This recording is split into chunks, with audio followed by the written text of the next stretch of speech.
ಜೈ ಗುರುದೇವ್.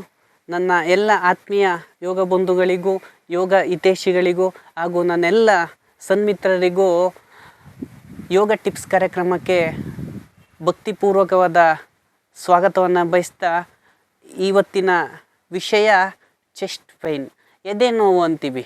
ಏನಕ್ಕೆ ಎದೆ ನೋವು ಬರ್ತದೆ ಅಂತ ನಿಮ್ಮೆಲ್ಲರಿಗೂ ಗೊತ್ತು. ಎದೆ ನೋವು ಬರ್ತಾ ಇದ್ದಂಗೆ ಹಾಸ್ಪಿಟ್ಲಿಗೆ ಹೋಗೋದು, ಸ್ಕ್ಯಾನಿಂಗ್ ಮಾಡಿಸೋದು, ECG ಮಾಡಿಸೋದು, ಎಕ್ಸ್ರೇ ಮಾಡಿಸೋದು ಎಲ್ಲ ಆಗಿರ್ತದೆ.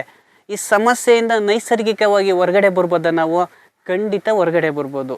ಅವರು ಬೆಳಿಗ್ಗೆ ಸಮಯದಲ್ಲಿ ಎದ್ದ ಕೂಡಲೇ ಸ್ವಲ್ಪ ಮುಖನ ವಾಶ್ ಮಾಡಿ, ಆದಮೇಲೆ ಎಳ್ನೀರಿಗೆ ಕೊತ್ತಂಬರಿ ಸೊಪ್ಪು, ಜೀರಿಗೆ, ಜೇನುತುಪ್ಪ ಇಷ್ಟನ್ನು ಮಿಕ್ಸ್ ಮಾಡಿ ಬೆಳಗ್ಗೆ ಕುಡಿದ್ರೆ ಈ ಒಂದು ವಾರದಲ್ಲಿ ಅವ್ರಿಗೆ ಚೆಸ್ಟ್ ಪೈನ್ ಇಲ್ದಂಗೆ ಆಗುತ್ತೆ.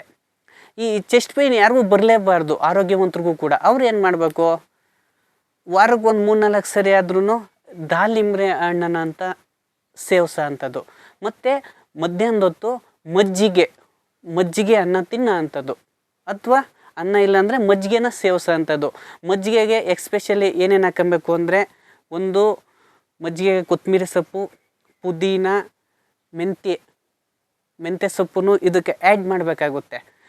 ಮತ್ತು ಜೀರಿಗೆ ಪೌಡ್ರು ಮತ್ತು ಅಜ್ವಾನ ಪೌಡ್ರು ಇಷ್ಟನ್ನು ಮಿಕ್ಸ್ ಮಾಡಿ ನೀವು ಕುಡಿತಾ ಬರ್ತಾ ಇದ್ದಂಗೆ ಈ ಎದೆ ನೋವಿನ ಸಮಸ್ಯೆ, ಚೆಸ್ಟ್ ಪೈನ್ ಸಮಸ್ಯೆಯಿಂದ ನೈಸರ್ಗಿಕವಾಗಿ ನಿಧಾನವಾಗಿ ಹೊರಗಡೆ ಬರ್ಬೋದು.